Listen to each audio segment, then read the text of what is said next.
Más Internacional.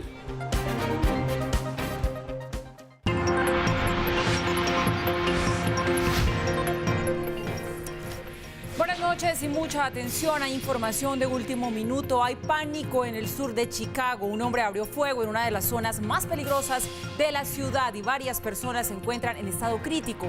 El atacante, quien habría resultado herido, estaría muerto.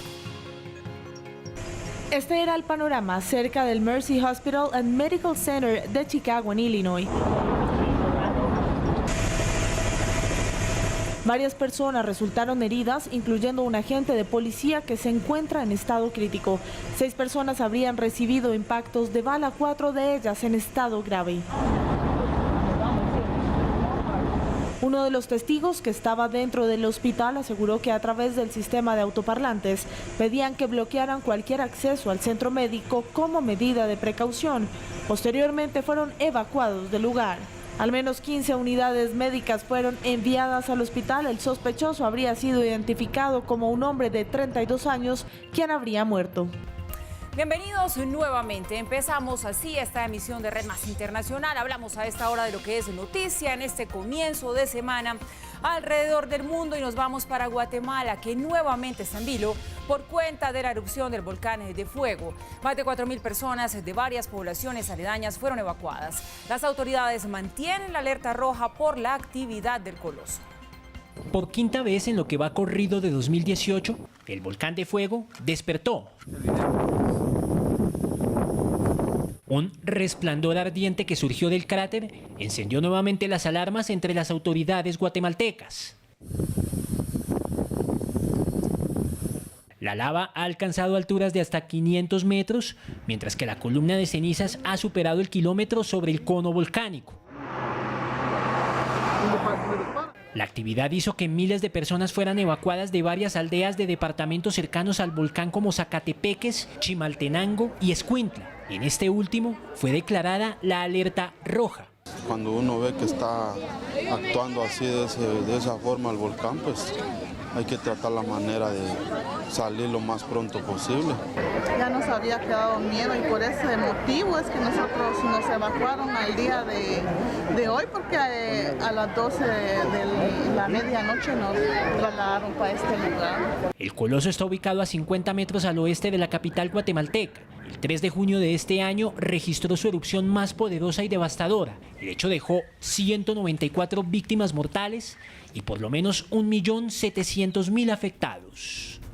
Y es noticia hoy también el expresidente de Perú, Alan García, quien permanece en la Embajada de Uruguay en Lima, en donde pidió asilo.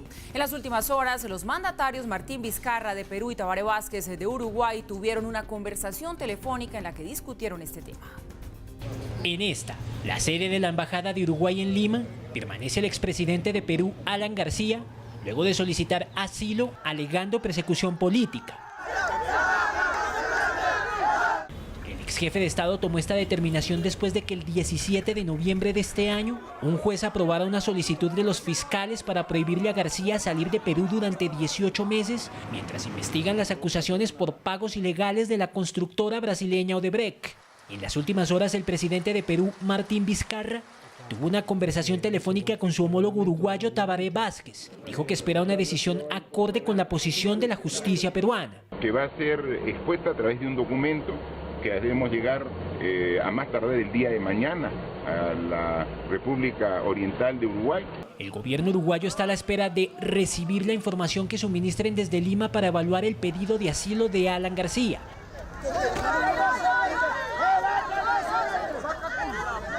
Mientras tanto, varios simpatizantes a favor y en contra del exjefe de Estado se reunieron a las afueras de la sede diplomática para protestar. García, la misma porquería. No es posible que la embajada uruguaya pueda darle un asilo a un presidente que ha hecho tanto daño al país. Y sin lugar a duda, el Partido del Pueblo respalda esa decisión del presidente García. No hay ninguna prueba. García, quien gobernó a Perú entre 1985 y 1990 y volvió al poder entre 2006 y 2011, es investigado por delitos como colusión, lavado de dinero y tráfico de influencias en el caso de la construcción de la línea 1 del Metro de Lima a cargo de Odebrecht. Y continúan los obstáculos para que la primera ministra británica Theresa May cierre el trato con la Unión Europea sobre el Brexit. Los 27 países miembros de la Unión Europea ya aceptaron el acuerdo final, pero aún falta que el Parlamento británico haga lo mismo para que el próximo 30 de marzo se oficialice la salida de los británicos de la Comunidad Europea. En el marco de la Confederación de la Industria Británica y rodeada de sus principales aliados, los empresarios, la primer ministra del Reino Unido, Theresa May, una vez más se refirió al acuerdo final del Brexit que podrían firmar este domingo en la sede del Parlamento Europeo en Bruselas. La semana pasada el gabinete acordó los términos de la salida del Reino Unido de la Unión Europea. También acordamos un borrador de la declaración política sobre el futuro de las relaciones entre Reino Unido y Europa. Ambos documentos fueron los resultados de muchas horas de negociación entre el Reino Unido y la Unión Europea. Juntos representan avances decisivos, pero no son el acuerdo final. La Premier, quizás para alivianar tensiones en el Parlamento británico entre conservadores y laboristas, ha repetido en varias ocasiones y escenarios que este documento no es más que un borrador. Pero miembros del Parlamento Europeo, contrario a lo que ha dicho May, aseguran que aunque hay pequeños cambios por hacer al documento de casi 600 páginas, el acuerdo no es renegociable. Déjenme dejar clara una cosa. Con las negociaciones en curso con Gran Bretaña, nuestros socios británicos deben saber que el texto que está actualmente en la mesa no será renegociado. El texto ya ha sido negociado y es la base para las discusiones de las próximas semanas. Los colegas británicos deben pensar si es suficiente para aprobarlo, pero no habrá ninguna renegociación. May invitó a los británicos a escuchar a los empresarios quienes en su mayoría apoyan el actual acuerdo del Brexit con la Unión Europea. Escuchen lo que los empresarios, quienes generan trabajo y aseguran que ustedes tengan un ingreso que les permite poner la comida en la mesa de sus familias, están diciendo. Y los empresarios dicen, queremos un buen acuerdo con la Unión Europea y queremos buenas relaciones comerciales con la Unión Europea. La primer ministra fue dura con la Unión Europea y aseguró que los privilegios de los europeos para trabajar en el Reino Unido llegarán a su fin una vez el Brexit se ponga en marcha. Una vez nos retiremos de la Unión Europea, habrá completo control de quién entra. Ya no se dará más el caso de que ciudadanos de la Unión Europea, sin tener en cuenta sus destrezas o la experiencia que tienen, puedan saltarse la fila por delante de ingenieros de Sydney o desarrolladores de software de Delhi. En lugar de un sistema basado en de dónde viene una persona, tendremos construido alrededor del talento de las destrezas que pueda ofrecer una persona. Los 27 países miembros de la Unión Europea votaron por unanimidad a favor del texto del acuerdo y ahora la pelota está del lado del Reino Unido, que deberá aprobar o no el documento. De aprobarlo, el próximo 30 de marzo será oficial la salida del Reino Unido de la Unión Europea y el acuerdo pactado en el Brexit deberá iniciar su implementación el 31 de diciembre de 2020 con la opción de pedir una extensión de plazo de ser necesario. Bueno, ¿para dónde va el Brexit y sobre todo qué va a pasar con Theresa May? Es lo que nos preguntamos hoy en el mundo a raíz de lo que ha venido sucediendo después de que se conociera que había un preacuerdo. Pensamos que las cosas iban a funcionar, pero no está siendo así en la realidad. Saludamos a nuestro invitado Mauricio Jaramillo, profesor de Relaciones Internacionales de la Universidad del Rosario. Mauricio, buenas noches y bienvenido. Buenas noches, gracias por la invitación. Mauricio, el Brexit ha sido polémico desde el día 1 de su aprobación, pero como yo comentaba, pues ya la semana pasada dijo Theresa May a un preacuerdo, todos dijimos, esto por fin se destrabó. ¿Qué pasó a la clase política? ¿Qué es lo que no le gusta? Porque a la Unión Europea sí le gusta lo que hay. Pues yo creo que es un tema de mucha sensibilidad, digamos, en ambas partes. España, por ejemplo, expresó, digamos, reparos importantes a última hora. Yo creo que la clase política británica no está convencida del todo porque pues va a haber un salto al vacío, por más de que se haya llegado a un acuerdo para que salgan en marzo. Y es muy probable que eso termine teniendo un efecto en la economía británica. Entonces yo pensaría que por la posición que han asumido los europeos, que se extraña de tratemos de acelerar esto, salir cuanto antes de los británicos, yo creo que terminó asustando a una parte importante de la población y de la clase política y por eso los retrasos. Ahora, yo creo que esto es un retraso circunstancial y muy probablemente este fin de semana va a haber un anuncio en una cumbre de que efectivamente la salida va a iniciar en marzo del próximo año. Es decir, que se va a hacer como Theresa May lo ha anunciado, así la clase política no esté de acuerdo, incluso así no tengan tanto apoyo popular. Yo pensaría, es difícil saberlo, pero a ver, lo primero que hay que tener en cuenta es que ellos tienen un mandato popular que surgió de junio del 2016, se me olvidó en este momento la fecha de la votación, en la que David Cameron se comprometió, primero puso su puesto en juego y dijo, si yo pierdo yo me voy, y en segundo lugar, si yo pierdo, pues en mi reemplace tiene que llegar a negociar. Entonces hay un mandato y yo creo que ese mandato finalmente será respetado a menos de que haya un cambio, un terremoto político en el ambiente británico, pero yo digamos no lo veo muy probable y veo que cada vez es más irreversible la salida del Reino Unido. Theresa May ha insistido en que las oportunidades empresariales se van a abrir para el Reino Unido con este Brexit como ella lo ha negociado. ¿Eso es cierto? Yo pienso que no. Nadie lo puede saber, pero guiándonos un poco por los antecedentes en general, para los europeos ha sido muy duro negociar acuerdos de inversión, acuerdos de libre comercio, zonas aduaneras, etcétera. Digamos, siempre ha sido un proceso complicado. Con Canadá duró 7, 8 años. Con Estados Unidos también fue un proceso tremendamente dispendioso. Con Mercosur, digamos, no se ha llegado a un acuerdo. Están un poco los ejemplos ideales de Suiza y de Noruega, que sin ser parte, pues tienen una especie de esquema que les permite sacar provecho, pero lo que yo creo es que los europeos van a querer crear un antecedente para que esto no se reproduzca y muy probablemente quieran castigar a los británicos, por eso no creo que les dejen la labor fácil. Bueno, un poco esa pregunta creo que también está ahí rondando toda la situación del Brexit, el mensaje que deja la Unión Europea, porque muchos dijeron cuando empezó este proyecto solamente a pensarse, a decirse vamos a votarlo, a ver si nos salimos o no, que era el inicio del desmoronamiento de la Unión Europea, pero creo que lo que ha pasado aquí, que ha sido absolutamente traumático, pues sin duda es un mensaje claro. Es paradójico porque por cuenta del Brexit o de lo que se ha dicho, hay una especie de renacer del sentimiento como proeuropeo en muchas zonas donde antes el europeísmo había entrado en crisis. Yo creo que de golpe hay una especie de renacimiento europeo y otros casos, el primer caso del que se habló seriamente fue con Grecia, antes hablábamos de Grexit, pues cuando hubo toda la crisis financiera, y yo creo que hoy países que de pronto se veían estimulados a hacerlo, viendo un poco el escenario británico y lo que yo creo que va a ser más traumático, el post, y eso va a ser dentro de 1 o 2 años, muy probablemente van a tener menos estímulos, especialmente los países de Europa Central Oriental o del sur de Europa, que fueron los que más provecho sacaron de todos los proyectos de financiación para infraestructura, apoyo para la democracia. Yo creo que lo que va a haber es todo lo contrario, más que una Europa que se desintegre, una Europa que va a volver a la carga, y no sé hasta qué punto pues vuelva un poco todo el tema de las ampliaciones a futuros países, pero no creo que la Unión Europea se vaya a hundir en esa crisis que muchos vaticinaban cuando se dio el resultado del Brexit. Nos hablaba usted ahora, Mauricio, de ese mandato que hay acerca del Brexit, pero ¿está haciendo Theresa May lo que toca? ¿A qué me refiero? Con todo ese revolcón que tiene a su alrededor, ¿está arriesgando su futuro político? ¿No? Yo creo que es un suicidio, digamos, objetivamente. Salir de una apuesta como la europea, que es una apuesta exitosa, sobre todo porque la entrada del Reino Unido no fue fácil. El Reino Unido entró, para la importancia que tiene en Europa, entró relativamente tarde, entró a un proceso exitoso, es el primero que lo va a hacer y yo creo que es el único país que va a abandonarlo.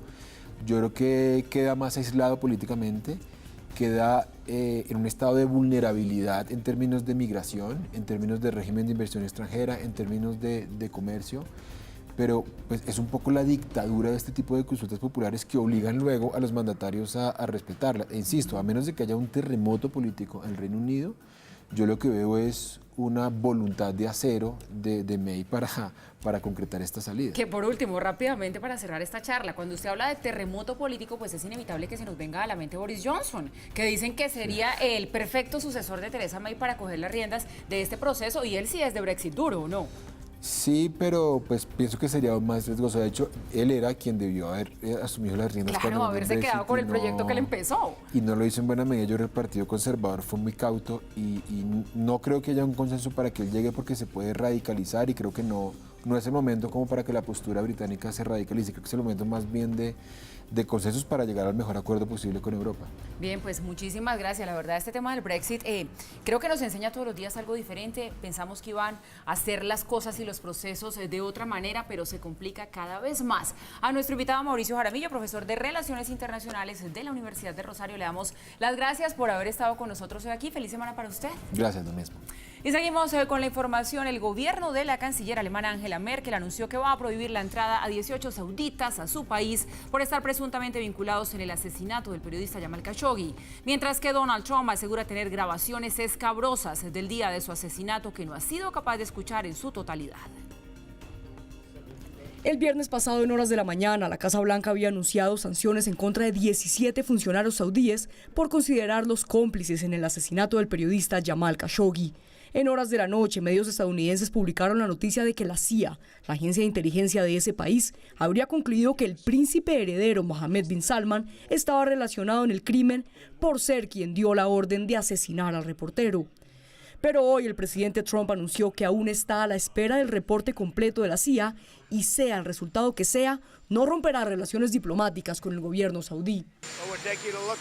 Estamos mirando el caso. Tenemos un gran aliado en Arabia Saudita. Nos dan muchos trabajos, nos dan muchos negocios, mucho desarrollo económico. Son realmente unos verdaderos aliados en términos de empleo y desarrollo económico. A diferencia de Trump, la canciller alemana Angela Merkel suspendió la venta de armas al Reino Saudita, incluidas las ya aprobadas para su envío. Merkel también anunció que prohibirá la entrada de 18 ciudadanos saudíes vinculados con el asesinato de Khashoggi, aunque se desconoce si alguno de ellos pertenece a la monarquía. Por su parte, el rey saudí Salman bin Abdulaziz felicitó a la fiscalía de su país por el trabajo realizado en la investigación del caso. El reino fue fundado bajo el sistema islámico, el cual se basa en el cumplimiento de la justicia y se enorgullece de los esfuerzos del Poder Judicial y la Fiscalía para guiar a la nación y asumir responsabilidades. El próximo 2 de diciembre se cumplirán 2 meses de la desaparición de Jamal Khashoggi, que aunque tanto las autoridades turcas y saudíes concluyeron que fue asesinado, su cuerpo aún no fue entregado a sus familiares y se desconoce su paradero. Ya estamos de regreso y continuamos a esta hora hablando de la información internacional. A 77 subió la cifra de personas muertas por los incendios que no cesan en California. Casi 1000 personas permanecen desaparecidas y los sobrevivientes ofrecen vigilias con la promesa de levantarse entre las cenizas. Sigue siendo desolador el panorama en California tras el incendio que inició hace 10 días en el estado.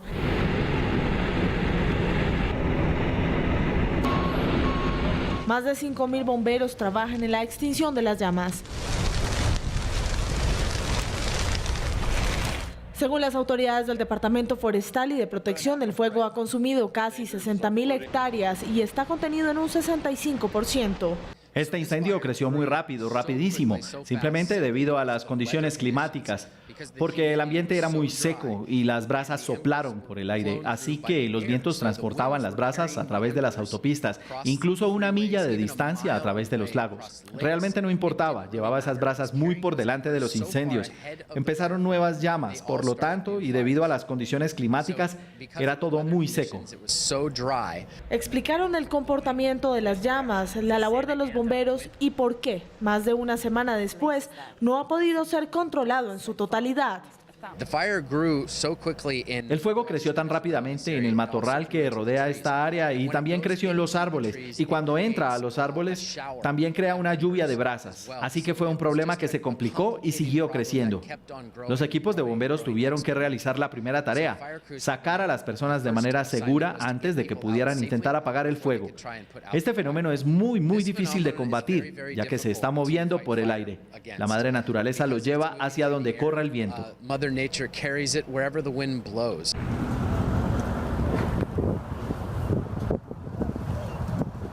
Casi en un campo de refugiados terminó convirtiéndose en un parqueadero de Walmart. Pasará tiempo antes de que los residentes se resignen a ver hecho cenizas lo que fue su hogar y volver a empezar de cero quienes lo perdieron todo. Bajo el lema "Nos levantaremos de las cenizas", los sobrevivientes llevaron el cartel a un altar en la iglesia donde rinden homenaje a las víctimas y piden por los sobrevivientes y quienes lo perdieron todo. Emocional porque pensé que reconocía a las personas ahí, algunas de las personas mayores que podían ser, ya sabes, los maestros que solía tener cuando crecí. Estoy muy preocupada por ellos y por mis amigos. Desde el Vaticano, el Papa Francisco pidió por las víctimas. Una oración especial a todos los afectados por los incendios que azotan California. El fin de semana el presidente Trump visitó el estado y la ciudad de Paradise, que se redujo a cenizas. Su visita fue noticia por los comentarios que llamaron la atención sobre unas supuestas declaraciones del presidente de Finlandia. Miras a otros países donde lo hacen de manera muy diferente y es una historia completamente distinta. Hablé con el presidente de Finlandia y me dijo, somos una nación forestal y dedican mucho tiempo a rastrillar, limpiar y hacer cosas y no tienen ningún problema. Y cuando lo es un problema muy pequeño. Horas después, el mismo presidente finlandés fue quien públicamente desmintió al mandatario. Aseguró que en efecto sí explicó a su homólogo el sistema finlandés de prevención de incendios durante un encuentro en París la semana pasada, pero que nunca le habló de rastrillar bosques como Trump lo había afirmado. Devuélvanse a su casa. Ese fue el más reciente mensaje de Donald Trump a la caravana de migrantes que avanza hacia la frontera sur de los Estados Unidos y a quienes permanecen allí intentando entrar al país. En Tijuana, donde los albergues ya no dan abasto, los residentes han empezado a manifestarse en su contra. Una vez más, Donald Trump calificó la caravana como una invasión y nuevamente calificó a los migrantes como criminales. El alcalde de Tijuana, México, acaba de decir que la ciudad está mal preparada para manejar a tantos inmigrantes y que la fila podría durar hasta 6 meses. Igualmente, Estados Unidos está mal preparada para esta invasión y no la vamos a tolerar. Están causando crímenes y grandes problemas en México. Váyanse a casa. Luego de recorrer más de 1.500 kilómetros, la caravana que salió de Honduras el 13 de octubre y que logró llegar a la frontera sur de Estados Unidos espera recibir asilo. Atrapar y liberar es un término obsoleto. Ahora es atrapar y detener. Los inmigrantes ilegales que traten de venir a los Estados Unidos, que en muchos casos de manera orgullosa muestran la bandera de sus naciones mientras piden asilo en los Estados Unidos, serán detenidos o rechazados. Los demócratas deberán aprobar seguridad fronteriza y el muro ahora. Para los migrantes no solo es duro llegar a la frontera, sino intentar hacerlo. Cansancio, caminatas extremas y fronteras cerradas han tenido que enfrentar, además de quienes no los quieren en territorio mexicano. ¡Váyanse de aquí porque no los queremos! ¡Fuera Honduras! En Tijuana, donde se concentran miles de personas, sobre todo hondureños, que esperan asilo en Estados Unidos. Venimos a protestar por un control ordenado de la migración legal. Venimos también a manifestarnos porque no se esté utilizando el erario público para este tipo de situaciones. Y si no van a cruzar, definitivamente, es necesario que sean deportados a la brevedad, ¿sí? Y que la frontera sur sea sellada y que este tipo de problemas se traten como un asunto de seguridad nacional. ¡México! ¡100% mexicano! ¡Fuera hondureños! ¡Aquí no te queremos! A su manera, los hondureños responden. Todo el mundo tiene derecho a protestar, pero al final, al fondo de ellos saben de que nosotros no venimos a hacerles ningún daño a ellos. Pase lo que pase, ya pueden venir aquí, nosotros nos vamos a apartar, porque no queremos problemas con nadie. Así de fácil, los amamos. También le damos las gracias a los mexicanos por todo el recibimiento que nos han hecho en el camino. Nos han alimentado. ¿Cómo vamos a pelear ahora? ¿Con qué cara podemos presentarnos a pelear después de todo lo que han hecho por nosotros? Amamos a México, mami. Créame, mami, que no. Por un poquito no vamos a perder todo ese amor que nos han dado a nosotros. Este grupo que mira aquí, estamos planeando irnos a Tijuana para ver si pues allá nos acomodamos mejor o a ver cómo le hacemos. Porque pues aquí por lo visto vemos multitud y la verdad es que queremos ver cómo nos encaminamos, a ver si por ahí hay un bondadoso que nos dé raite, nos vamos de raite en raite o agarramos bus poco a poco y el que no trae por ahí pues a ver cómo le convidamos ahí para podernos ir, a ver cómo logramos una rebaja para el pasaje o raite, pues lo que sea, pero la verdad es que aquí pues no cabemos. Al menos 3.000 migrantes de los 5.000 que salieron en caravana hace un mes de Honduras están en Tijuana. La mayoría esperan en un centro deportivo para pedir asilo. Venezuela acusó a Colombia de ser un experto vividor del sistema internacional después de que el canciller Carlos Holmes Trujillo anunciara que está a la espera de recursos para seguir atendiendo a los migrantes venezolanos. A través de un comunicado de prensa emitido por su canciller Jorge Arreaza, Venezuela lanzó un duro señalamiento al gobierno del presidente Iván Duque. Las autoridades colombianas nos dan la razón todos los días. Son expertos vividores de recursos del sistema internacional. En Venezuela jamás mendigamos por el mundo para atender y asumir a más de 5 millones de hermanos colombianos. Venezuela le respondió de esta manera al canciller colombiano Carlos Holmes Trujillo, quien anunció lo siguiente con respecto a la visita de una misión de países de la Organización de Estados Americanos, OEA, a la frontera con Colombia para evaluar la situación de los migrantes venezolanos.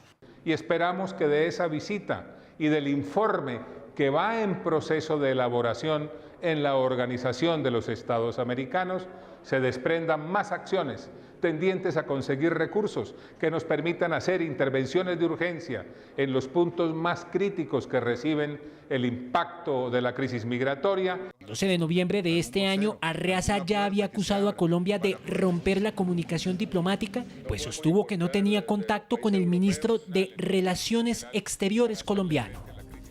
La líder opositora venezolana María Corina Machado le envió una carta a los presidentes Iván Duque de Colombia y Jair Bolsonaro de Brasil. En la misiva divulgada en redes sociales, la exdiputada y líder del movimiento político Vente Venezuela les agradeció a los dos mandatarios la solidaridad con los venezolanos que han tenido que escapar de su país. También los incentivó a seguir firmes en sus decisiones sobre Venezuela e invitó a Brasil a sumarse a la iniciativa que impulsan varios países, entre ellos Colombia, para llevar al régimen de Nicolás Maduro ante la Corte Penal Internacional. El ministro de Defensa argentino hizo una polémica afirmación relacionada con las labores de rescate del submarino Ara San Juan. El navío, recordemos, fue encontrado el pasado fin de semana tras más de un año de búsqueda, pero el gobierno ha admitido que no tiene la tecnología para rescatarlo. Si cuesta 4.000 millones sacarlo, creo que sería un disparate invertir ese recurso. Sí, es una opinión personal. 4.000 millones de dólares. La Argentina, que tiene el 30% de pobreza, me parece que sería un disparate. De esta manera, el ministro de Defensa de Argentina, Óscar Aguad, respondió cuando le preguntaron por el costo que tendría reflotar el submarino Ara San Juan, encontrado el 16 de noviembre cuando cumplía un año y un día desaparecido en el Océano Atlántico. El funcionario explicó en el programa Debo Decir que además de encontrarse a 900 metros de profundidad, el navío está en malas condiciones porque sufrió una implosión y fue hallado en un barranco, por lo que al tratar de sacarlo se rompería en pedazos. Tenemos que encontrar el submarino. Ahora lo que el presidente quiere, igual que yo, es que encontremos, que sepamos cuál es la verdad, qué pasó. Porque esto es lo que le debemos a los que fallecieron y a los familiares. Este es nuestro compromiso, encontrar el submarino, lo encontramos. Ahora sepamos qué pasó. Entre tanto, familiares de los 44 tripulantes le insisten al gobierno de Mauricio Macri que lleve a cabo las labores necesarias para reflotar el submarino. Prohibido olvidar. Prohibido olvidar. El diario Clarín, por su parte, reveló los primeros análisis de las fotografías tomadas por la compañía Ocean Infinity que encontró el navío. Concluyó que al aparato le entró agua de mar por 3 agujeros y que se estrelló con la proa en el fondo del mar. Qué historia más difícil. Y el presidente de Paraguay, Mario Abdo Benítez, ordenó la expulsión de un capo de la mafia brasileña que estaba detenido en Asunción y quien asesinó a una mujer en su celda para evitar que lo extraditaran. El narcotraficante brasileño Marcelo Piñeiro, quien estaba preso en una cárcel de Paraguay, fue expulsado a Brasil tras asesinar a una mujer que lo visitaba en su celda. La decisión fue anunciada por el mandatario Mario Abdo Benítez en su cuenta en Twitter. He decidido expulsarle a Marcelo Piñeiro, alias Piloto del Paraguay, que nuestro país no sea tierra de impunidad para nadie. El capo, quien llegó a Foz de Iguazú en un avión de la Fuerza Aérea Paraguaya, es señalado como uno de los líderes del grupo criminal Comando Vermelo. Las autoridades paraguayas informaron que Piñeiro cometió el crimen para generar un nuevo proceso en su contra y así postergar su extradición, que había sido solicitada por Brasil. Más noticias del mundo a esta hora con nosotros. Seguimos en Red Más Internacional. Previo al tradicional Día de Acción de Gracias que se celebra este jueves en Estados Unidos y que marca el inicio de la temporada, llegó el árbol de Navidad a la Casa Blanca. En medio de música navideña llegó el árbol de 6 metros de altura, cultivado en una granja de Carolina del Norte, después de ser elegido tras ganar un concurso nacional. Será instalado en el Salón Azul como la principal atracción navideña de la Casa Blanca. Esta temporada continúa con el indulto del presidente Trump a un pavo de Acción de Gracias y también con la presentación oficial de la decoración navideña el próximo 26 de noviembre. Así que, señores, empezó la Navidad. El icónico personaje de los dibujos animados Mickey Mouse cumple 90 años. El mundo recuerda sus inicios y la empresa Walt Disney celebra por todo lo alto el cumpleaños de su personaje más antiguo.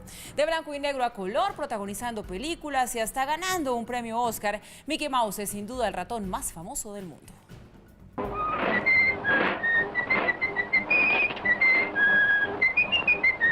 Así debutaba este ratón de cara delgada y nariz larga en la televisión. El 18 de noviembre de 1928, Mickey Mouse aparecía como personaje secundario en la serie de Willy. Walt Disney, el genio creador de Mickey, al ver el potencial de su ratoncito, creó un espacio en el que él fuera el protagonista. Plane Crazy o Avión Loco sería su primer papel protagónico junto con su compañera Minnie. Y aunque difícil de creer, por el amor que estos dos ratoncitos profesan a través de la pantalla, poco después de su debut como protagonista, por haber pisado una y otra vez a su compañera de baile, Minnie le hizo el desplante a Mickey. Pero esta sería la primera y última vez que Minnie rechazara a su compañero sentimental frente a los televidentes. De ahí en adelante, el amor, como lo conocemos hoy, siguió creciendo. Un corto y satisfactorio año le tardó a Walt Disney ponerle voz al que se convertiría en el símbolo de su marca, el ratón más querido de la televisión. En el capítulo titulado The Carnival Kid en 1929, Mickey, vendiendo el icónico perro caliente estadounidense, dio a conocer su voz por medio de su creador Walt Disney, quien le daría la voz por muchas décadas más.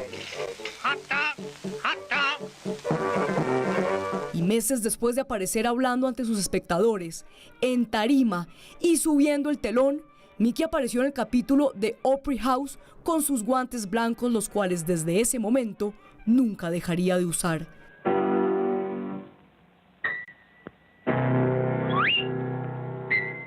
Los televidentes sabían que Mickey era un ratoncito negro que usaba zapatos y pantalones cortos, pero no conocían el color de su vestimenta.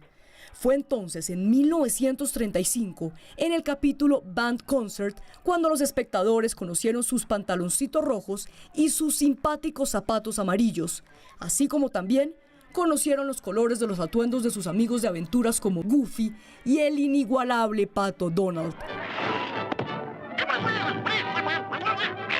Un ratoncito que protagonizó junto a su creador su primera película, Fantasía, gracias a la cual fue galardonado con el premio Oscar, el primero entregado a una caricatura. El mismo ratón de 3 círculos, que en su nombre se han creado series, películas, peluches, vajillas, cortinas, ropas, cuadros y parques de diversiones, cumple 90 años y la compañía Walt Disney lo ha reinventado década tras década para que, por más viejo que se haga, siempre esté vigente para las nuevas generaciones. En sus parques temáticos en París, Tokio, Orlando y el original, ubicado en California, cientos de miles de personas esperaron durante más de 10 horas poder ingresar para que junto a sus amigos pudieran soplarle 90 velitas al icónico y más grande dibujo animado, Mickey Mouse. Y con Mickey Mouse llegamos al final de esta emisión de Red Más Internacional. A ustedes, como siempre, gracias por su compañía, por informarse con nosotros. Sigan en nuestra programación, que ya viene al punto programa de nuestro director Juan Lozano. Buenas noches.